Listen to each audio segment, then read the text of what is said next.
नमस्कार दोस्तों, इस वीडियो में आपका स्वागत है। आज मैं आपको अमावस्या और पूर्णिमा दो बहनों की कहानी सुना रहे हैं। बहुत समय पहले की बात है, जब धरती पर धर्म की ज्योति मंद पड़ने लगी थी और अधर्म की परछाइयां चारों ओर फैलने लगी थीं, तब एक छोटे से गांव के पास एक रहस्यमयी वन में दो बहनें जन्मी, अमावस्या और पूर्णिमा। इन दोनों बहनों का जन्म कोई साधारण नहीं था। यह दोनों रात के दो रूप थीं, एक अंधकार की देवी और दूसरी प्रकाश की देवी। पूर्णिमा जब जन्मी तो चंद्रमा पूरे श्वेत तेज से दमक उठा, मानो स्वर्ग की सारी शुभकामनाएं उसके साथ हों। और जब अमावस्या जन्मी तो पूरा आकाश अंधकार से ढक गया। पेड़ों की छाया और पक्षियों की चुप्पी, सब ने मिलकर जैसे एक रहस्य को जन्म दिया।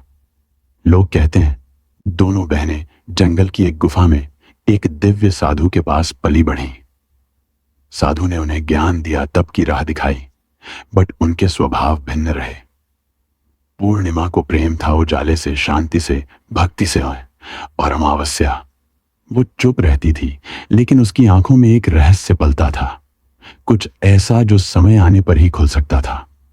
गांव वाले कभी कभी रात को दूर से देखते, जब दोनों बहनें साथ चंद्रमा की ओर हाथ फैलाकर कोई मंत्र बोलती थीं और आसमान में विचित्र लहरें उठती। कहा जाता है कि वे दोनों मिलकर ब्रह्मांड की गति को संतुलित करती थीं। एक प्रकाश का प्रतिनिधित्व करती थी, दूसरी अंधकार का। लेकिन जैसे जैसे समय बीतता गया, दोनों के बीच एक अंतर आने लगा। पूर्णिमा की भक्ति और शांति गांव वालों में पूजा का रूप लेने लगी और अमावस्या को लोग डरने लगे। क्या था वो रहस्य? क्यों अमावस्या की चुप्पी एक तूफान जैसी लगने लगी? और क्या ये दोनों बहनें हमेशा के लिए दो विपरीत ध्रुव बन जाएंगी? यही है इस कहानी का आरंभ, जहां हर रात के पीछे छिपी है एक बहन की सांसें, और हर चंद्रमा की चाल के साथ चलती है एक पुरानी प्रतिज्ञा। किसी समृद्ध राज्य में राजा धर्मपाल और रानी लीलावती राज करते थे। उनके दो पुत्र, जिनके नाम वीरेंद्र और शौर्य थे, तथा उनकी दो पुत्रियां थीं। एक बेटी का नाम अमावस्या था और दूसरी का नाम पूर्णिमा। पूर्णिमा, जिसका मुख चंद्रमा जैसा दिव्य था, वह सुबह से संध्या तक मंदिर में भगवान शिव की आराधना करती, गरीबों को भोजन देती, तुलसी को जल चढ़ाती, अपने माता पिता की सेवा करती थी। पूर्णिमा बहुत ही धार्मिक प्रवृत्ति की थी। वह हमेशा पूजा पाठ किया करती, गरीबों की सेवा करती और घर का सारा और सभी प्रकार का काम भी करती थी। लेकिन वहीं दूसरी ओर अमावस्या, जिसे राजसी ठाट पसंद थे, वह दिन भर श्रृंगार करती, नौकरों पर चिल्लाती, पूजा को व्यर्थ का कर्म कहती। अमावस्या को पूजा पाठ में कोई रुचि नहीं थी। वह ना तो पूजा करती थी और ना ही कोई काम करती थी। लेकिन दोनों बहनें एक दूसरे को बहुत प्यार करती थीं, क्योंकि पूर्णिमा का स्वभाव बहुत ही अच्छा था। हालांकि राजा रानी का व्यवहार पूर्णिमा के प्रति अच्छा नहीं था। वे अमावस्या और अपने दोनों पुत्रों को ज्यादा प्यार करते थे। धीरे धीरे समय बीतता गया और राजा रानी के बच्चे बड़े हो गए। फिर एक दिन की बात है, राजा ने अपने बेटों का विवाह कर दिया और अब बेटियों की शादी की बारी आई। तब सभी ने राजा से कहा, अब इनका विवाह कर दीजिए। तब राजा ने कहा, हाँ, विवाह तो करना ही है। तब रानी ने राजा से कहा, महाराज, पूर्णिमा तो साधारण ब्राह्मण के योग्य है, इसे किसी गरीब के घर ब्याह दो। और हाँ, भूल से पूर्णिमा का विवाह किसी बड़े घर में मत करना, क्योंकि इसे तो भजन, कीर्तन, पूजा पाठ और कहानियां सुनना पसंद है। अगर यह बड़े घर में गई तो यह सब नहीं कर पाएगी, इसलिए इसकी शादी किसी गरीब के घर में ही कर दीजिए। तब राजा साहब ने कहा, ठीक है। फिर से रानी ने कहा, महाराज, अमावस्या भी तो विवाह के योग्य है। अमावस्या तो एक राजकुमारी जैसी है, इसके लिए भी वर देखिए और दोनों बहनों का विवाह एक साथ कर दीजिए। तब राजा ने पास के गांव के राजा के बेटे के साथ अमावस्या का विवाह कर दिया और उसी गांव के एक गरीब किसान के बेटे के साथ पूर्णिमा का विवाह कर दिया। जब राजा ने रानी को यह बताया तो वह बहुत खुश हुई। मित्रों, अब राजा और रानी ने बिना किसी विचार के अपनी ही बेटियों के बीच पक्षपात किया। रानी के कहने के अनुसार अमावस्या का विवाह धनवान राजकुमार से हुआ। उसे सोने चांदी की पालकी नौकर चाकर दिए गए। वहीं दूसरी ओर बेचारी पूर्णिमा को एक किसान के घर भेज दिया गया। उसे केवल एक पुरानी साड़ी और बस एक तुलसी का पौधा दिया गया। तब रानी मन में सोचती हुई कहती है, अब देखते हैं कि पूर्णिमा गरीब किसान के घर कैसे रहती है। क्या वह वहां भी पूजा पाठ करती है? देखते हैं भगवान उसकी क्या और कैसे मदद करते हैं। अब उन दोनों की विदाई हो जाती है। अमावस्या और पूर्णिमा अपने अपने ससुराल में चली जाती है। अमावस्या तो अब किसी महारानी की तरह अपना जीवन सुखपूक और ऐशों आराम के साथ गुजार रही थी। वहीं पूर्णिमा भी अपने भाग्य और भगवान के भरोसे पर खुशहाल जीवन व्यतीत कर रही थी। अमावस्या का पति जो एक राजकुमार था, वह भी बड़ा घमंडी था, किंतु पूर्णिमा का पति शांत और सुशील स्वभाव का था। अब कुछ दिनों का समय इसी तरह से गुजर जाता है और फिर एक दिन की बात है, अमावस्या ने अपने घर पर शिव चालीसा का आयोजन किया और इस आयोजन में उसने गांव की सारी महिलाओं को आमंत्रित किया। सारी अड़ोस पड़ोस की औरतों को भी बुलाया, लेकिन अपनी बहन पूर्णिमा को उसने जानबूझकर नहीं बुलाया, क्योंकि उस गरीब बहन को अपने घर में बुलाना पसंद नहीं था। उसे बुलाना मतलब अपने सम्मान में कमी नजर आ रही थी। तब वही पूर्णिमा अपने दरवाजे पर बैठी थी तो गांव की औरतों ने कहा, अरे पूर्णिमा बहन, तुम्हारी बहन के घर शिव चालीसा का पाठ है, तुम नहीं जाओगी? तब पूर्णिमा ने कहा, नहीं, मैं नहीं जा रही, क्योंकि मेरी बहन ने मुझे नहीं बुलाया है। तब गांव की औरतों ने कहा, नहीं बुलाया तो क्या हुआ, पूजा पाठ है, तुम चलो हमारे साथ। वैसे भी वह तो तुम्हारी बहन है। उसने सोचा होगा कि बहन तो आ ही जाएगी, उसे निमंत्रण की क्या आवश्यकता है। तब गांव की औरतों की बात मानकर पूर्णिमा शिव चालीसा में चली गई। जब अमावस्या ने पूर्णिमा को देखा तो वह गुस्से से बोली, अरे जब मैंने तुम्हें नहीं बुलाया तो तुम मेरे घर क्यों आ गई? अब जब आ ही गई हो तो चुपचाप एक जगह बैठी रहना, इधर उधर मत घूमना। तुमने तो आज मेरी इज्जत ही मिट्टी मिला दी है। जरा देखो अपने आप को, कैसे वस्त्र पहने हैं तुमने। जाओ उधर कोने में बैठो। और फिर उसने पूर्णिमा की गरीबी का बहुत मजाक भी उड़ाया। पूर्णिमा की आंखों से आंसू बहने लगे और वह भगवान शिव से प्रार्थना करने लगी, हे भगवान, मुझ पर आप कब कृपा करेंगे? आखिर मेरा कसूर ही क्या है? पूजा पाठ करना, गरीबों की सेवा करना, काम करना, क्या यह गलत है? हे भगवान, अब मुझ पर कृपा करो। थोड़ी ही समय के बाद इस तरह वह भगवान से विनती करती रही। शिव चालीसा पूरी हो गई और अमावस्या ने सबको प्रसाद दिया, लेकिन पूर्णिमा को प्रसाद नहीं दिया। अब निराश मन के साथ पूर्णिमा वहां से बिना प्रसाद के ही वापस अपने घर की ओर चली गई। मित्रों, रास्ते में वह सोचने लगी कि घर पर बच्चे प्रसाद मांगेंगे तो मैं क्या कहूंगी। फिर उसके मन में विचार आया, क्यों ना मैं अपने भाई भाभी से मिलने अपने मायके चली जाऊं। फिर वह चलते चलते अपने मायके की तरफ बढ़ने लगी। तभी उसे एक तुलसी का पेड़ दिखा। वहां एक चबूतरा बना था जिस पर एक बूढ़ी मां बैठी थी। उन बूढ़ी मां ने पूर्णिमा से पूछा, बेटी तुम कौन हो और कहां जा रही हो? क्या तुम मेरी एक मदद कर सकती हो? तब पूर्णिमा ने अपना परिचय दिया। फिर बूढ़ी मां ने कहा, बेटी देखो, मेरा तुलसी का पौधा सूख रहा है, इसमें थोड़ा जल डाल दो और चबूतरे की सफाई कर दो तो थोड़ी ठंडक मिलेगी। अब पूर्णिमा ने तुलसी को जल डाला और बूढ़ी मां को भी स्नान कराया। उसने उनके चरण दबाए। फिर पूर्णिमा ने पूछा, मां जी और कोई काम है क्या? तब प्रसन्न होकर बूढ़ी मां ने कहा, नहीं बेटी, और कुछ नहीं, तुमने मेरी बहुत अच्छी सेवा की है, भगवान तुम्हारा भला करे। उन्होंने पूर्णिमा को खूब आशीर्वाद दिया और कहा, बेटी जब तुम अपने मायके से लौटो तो मुझसे अवश्य मिलकर जाना। पूर्णिमा ने कहा, ठीक है मां जी, और वह आगे बढ़ गई। फिर चलते चलते रास्ते में उसे एक शिव मंदिर मिला। वहां भी एक चबूतरा था जिस पर एक बूढ़े बाबा बैठे थे। वे कोई और नहीं, स्वयं भगवान शिव थे। लेकिन पूर्णिमा ने उन्हें पहचाना नहीं और उन बूढ़े बाबा ने कहा, बेटी तुम कौन हो? कृपया मेरी एक सहायता करो, बड़ा पुण्य मिलेगा। पूर्णिमा ने अपना नाम बताया। तब बाबा ने कहा, बेटी क्या तुम इस मंदिर की सफाई कर दोगी? यह बहुत गंदा हो गया है और मेरे नहाने के लिए 2 बाल्टी पानी भर देना तो तुम्हारा बहुत एहसान होगा। मेरा शरीर थक चुका है, इसीलिए अब मैं कोई भी काम नहीं कर पा रहा हूं।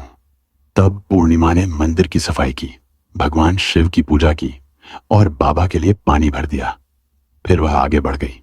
फिर थोड़ा और आगे चलने पर उसे काली मां का मंदिर मिला। काली मां भी एक बूढ़ी मां के रूप में वहां बैठी थी। काली माँ ने कहा, बेटी तुम कौन हो? क्या तुम मेरी एक सहायता कर सकती हो? तब प्रसन्नता से पूर्णिमा ने अपना नाम बताया। तब बूढ़ी माँ ने कहा, बेटी यहाँ सब लोग पूजा पाठ करके चले जाते हैं, लेकिन कोई मंदिर साफ नहीं करता। देखो मंदिर कितना गंदा हो गया है, जरा इसकी सफाई कर दो। अब पूर्णिमा ने मंदिर की सफाई की, माँ का श्रृंगार किया और पूजा की। उसके बाद बूढ़ी माँ को स्नान कराया और उनके पैर दबाए। फिर उस माँ काली के रूप भेष में बैठी बूढ़ी माँ का आशीर्वाद लिया और वह आगे बढ़ गई। फिर आगे चलने के बाद थोड़ी ही दूर चलने पर एक नदी मिली। वहां भी एक बूढ़ी माँ बैठी थी, जो कोई और नहीं बल्कि स्वयं गंगा मैया थी। उन्होंने पूछा, बेटी तुम कौन हो? कृपया मेरी सहायता करो। तब पूर्णिमा ने अपना नाम बताया। तब गंगा मैया ने कहा, बेटी क्या तुम मेरी थोड़ी सेवा करोगी? तब पूर्णिमा ने गंगा मैया की भी सेवा की और आशीर्वाद लेकर आगे बढ़ गई। अंत में वह अपने मायके पहुंच गई। जब उसकी भाभियों ने उसे देखा तो बहुत खुश हुई। उन्होंने पूर्णिमा का स्वागत किया और कहा, वाह क्या बात है, बहन जी आप बहुत दिनों बाद आई हो। तब पूर्णिमा ने कहा, हाँ भाभी, आज मन हुआ सभी को मिलने का तो चली आई। तब भाभियों के साथ मिलकर पूर्णिमा ने अपने मायके में भी सारे काम किए। उन सभी ने खुशी खुशी एक साथ भोजन किया और रात को अलग अलग विषयों पर बातें भी की। फिर अगली सुबह जब वह जाने को तैयार हुई तो भाभी ने उसे एक लाल साड़ी दी और कहा, इसे पहन लो और जल्दी जल्दी आया करो, बहुत दिनों बाद आई हो। तभी पूर्णिमा ने लाल साड़ी पहन ली और 16 श्रृंगार कर लिया और एक भाभियों ने एक थैला भरकर उसे सामान दे दिया। उसे लेकर पूर्णिमा घर से निकल गई। मित्रों, चलते चलते रास्ते में वही नदी मिली जहां गंगा मैया बैठी थी। उन्होंने कहा, बेटी आ गई अपने मायके से क्या लाई हो? पूर्णिमा ने थैला दिखाया और कहा, माँ जी मेरे भाभियों ने कुछ सामान दिया है। तब गंगा माँ ने भी एक थैला निकाला और उसे पूर्णिमा के हाथों में देते हुए गंगा मैया ने कहा, बेटी यह लो मेरी और एक छोटी सी भेंट। यह बहुत भारी है, मैं इसे कहाँ रखूंगी, लेकिन याद रखना कि इसे रास्ते में मत खोलना, घर जाकर ही खोलना। तब पूर्णिमा ने कहा, ठीक है माँ जी, और वह आगे बढ़ गई। फिर थोड़ी ही देर के बाद वहीं काली माँ का मंदिर मिला। वहां भी बूढ़ी माँ ने पूर्णिमा को एक थैला दिया। अब उसके पास 3 थैले हो गए।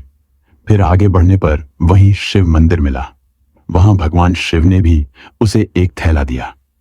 अब 4 थैले हो गए। फिर चलते चलते वहीं तुलसी माँ मिली। उन्होंने भी एक थैला दिया। अब 5 थैले थे। जब पूर्णिमा अपने घर पहुंची तो उसने सभी थैले खोले। पहले थैले में खाने पीने की चीजें और कपड़े थे। दूसरे थैले में सोने चांदी के आभूषण थे। तीसरे थैले में धन संपत्ति थी। चौथे थैले में अनाज भरा हुआ था और 5वें में महंगे वस्त्र थे। अब पूर्णिमा के घर में किसी चीज की कमी नहीं थी। वह खुशी खुशी रहने लगी।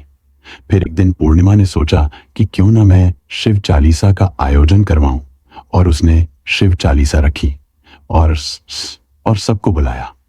वह न्योता देने के लिए अपनी बहन अमावस्या के घर भी गई। और फिर जब अमावस्या अपनी बहन के घर आई तो उसने घर पूर्णिमा में धन दौलत देखकर आश्चर्यचकित रह गई। उसने पूछा, अरे बहन, अचानक से तुम्हारे घर में इतना धन दौलत कैसे आ गया? तब शांत स्वर में प्रसन्नता से पूर्णिमा ने कहा, देखो बहन, जिस दिन तुमने चालीसा रखी थी तुम मुझे नहीं बुलाया, फिर भी मैं बिना बुलाए तुम्हारे घर गई, लेकिन तुमने मुझे प्रसाद नहीं दिया। फिर मैं मायके गई और वहां से यह सब लेकर आई। अमावस्या ने कहा, अच्छा तो यह बात है, अब मैं भी जाऊंगी मायके, तुम भी मुझे डांटना और प्रसाद भी मत देना। तब पूर्णिमा ने कहा, अरे बहन, ये तो भगवान का प्रसाद, मैं तो सबको दूंगी। लेकिन अमावस्या ने प्रसाद नहीं लिया और अपने घर जाकर बच्चों से कहकर मायके चली गई। अब चलते चलते रास्ते में वहीं तुलसी माँ मिली। जब उन्होंने अमावस्या को कहा, बेटी ये चबूतरा साफ कर दो और तुलसी में पानी डाल दो, कृपया मेरी मदद करो। तब क्रोध में आकर अमावस्या ने कहा, ये बुढ़िया, मैंने इतनी महंगी साड़ी पहन रखी है, ये गंदी हो जाएगी, मैं कुछ नहीं करूंगी। फिर आगे चलकर भगवान शिव मिले तो उनसे भी उसने ऐसा ही कहा। काली माँ और गंगा मैया से भी उसने यही कहा। उसका अभद्र व्यवहार देखकर सभी देवी देवता रुष्ट हो गए। अब जब वह मायके पहुंची तो भाभियों ने उसे देखकर कहा, अरे महारानी, ये कहाँ से आ गई? इसे तो कुछ काम भी नहीं आता, बस आ गई अपना मुंह उठाकर मुफ्त में भोजन खाने के लिए। बिन बुलाए ही आती है, इसे कोई शर्म भी नहीं है। और तभी रात्रि में अमावस्या खाना खाकर सो गई। सुबह होने पर वह बोली, भाभी मैं जा रही हूं। भाभी ने कहा, ठीक है जाओ महारानी जी। तब अमावस्या ने कहा, भाभी पूर्णिमा को तो आपने थैला दिया, मुझे कुछ नहीं दिया। भाभी ने कहा, जो तुम्हारे घर थैला पहुंच जाएगा। तब अमावस्या चल दी। रास्ते में गंगा मैया, काली माँ, भगवान शिव और तुलसी माँ सभी ने उसे थैले दिए। लेकिन जब वह घर पहुंची और थैले खोले तो एक में मिट्टी, दूसरे में पत्थर और तीसरे में सांप बिच्छू निकले। अमावस्या ने अपना सिर पीट लिया और कहा, हे भगवान, मुझे मायके में भी कुछ नहीं मिला और यहां भी कुछ नहीं मिला। फिर वह दौड़कर पूर्णिमा के पास गई और बोली, तुझे इतना सब कुछ मिला, मुझे कुछ भी नहीं। तब पूर्णिमा ने कहा, मैं मायके जाती हूं तो भाभियों का काम करती हूं। तुमने तो कभी भाभियों की मदद नहीं की। तुमने गंगा मैया, छस मैया, शिवजी, काली माँ और तुलसी माँ सभी को ठुकरा दिया। इसलिए भगवान ने तुम्हें कुछ नहीं दिया और उनका अपमान किया। तब अमावस्या ने कहा, बहन मुझे माफ कर दो, मैंने सदा ही तुम पर अत्याचार किया, अब मैं भी भक्ति करूंगी। तब पूर्णिमा ने कहा, बहन 3 सूत्र याद रखना, सदैव दूसरों पर दया करना, हमेशा और प्रतिदिन चालीसा पढ़ना। तीसरी बात, 108 बार ओम नमः शिवाय का जाप करना। इससे अब तुम्हारे सारे दुख दूर हो जाएंगे। घर आए लोगों की सेवा भी करना। अरे बहन, भगवान ने जो 3 सूत्र दिए हैं उन्हें प्रसाद के रूप में स्वीकार कर लेना और हृदय में बसा लेना। मैंने सच्चे मन से भगवान की पूजा की, सबकी की मदद की, इसलिए मुझे सब कुछ मिला। तुम्हारे पास जो भी था वह तुम्हारे अहंकार के कारण खत्म हो गया। अब अमावस्या अपने घर गई और पूजा पाठ करने लगी। वह भगवान शिव से माफी मांगने लगी और धीरे धीरे उसकी भी परिस्थिति बदलने लगी। वर्षों बीत चुके थे। गांव के वही वृद्ध जो कभी अमावस्या और पूर्णिमा को देखा करते थे, अब कहानियां सुना रहे थे। लेकिन एक आखिरी बार वो क्षण आया जब पूर्ण चंद्रमा और पूर्ण अंधकार एक ही रात में देखे गए। गगन पर आधा चांद और आधा अंधेरा। लोगों ने देखा वो दोनों बहनें फिर एक बार आमने सामने थीं। पूर्णिमा ने आगे बढ़कर अमावस्या का हाथ थामा। उसने कहा, मैं तेरे बिना अधूरी हूं बहन। प्रकाश तब तक सुंदर नहीं जब तक अंधकार न हो। तू रहस्य है, मैं उद्घाटन। तू मौन है, मैं वाणी। अमावस्या की आंखों में पहली बार आंसू झलक पड़े। वो बोली, मैं जानती थी एक दिन तू मुझे अपनाएगी, क्योंकि सृष्टि की सबसे बड़ी पूजा संतुलन है। उस रात पहली बार लोगों ने देखा, न पूरी रात उजाला था न पूरा अंधेरा। एक दिव्य समरसता थी जिसमें दोनों बहनों का रूप एक साथ चमक रहा था। उस दिन से गांव वालों ने हर अमावस्या को भी दीप जलाना शुरू किया, क्योंकि उन्होंने जान लिया था अमावस्या और पूर्णिमा कोई 2 विरोधी शक्तियां नहीं बल्कि एक ही आत्मा के 2 रूप हैं। और इस तरह समाप्त होती है 2 बहनों की कथा, जो चंद्रमा की लहरों में आज भी गूंजती है। अगर आपको यह कहानी पसंद आई हो तो इसे अपने दिल से सुनिए और हमारे चैनल को लाइक और सब्सक्राइब करना न भूलिए, क्योंकि अगली कहानी भी एक ऐसे रहस्य का द्वार खोलने वाली है जिसे अभी तक कोई नहीं जान पाया। प्रकाश और अंधकार दोनों को समझो, तभी मिलती है सच्ची भक्ति की ज्योति। हर हर महादेव।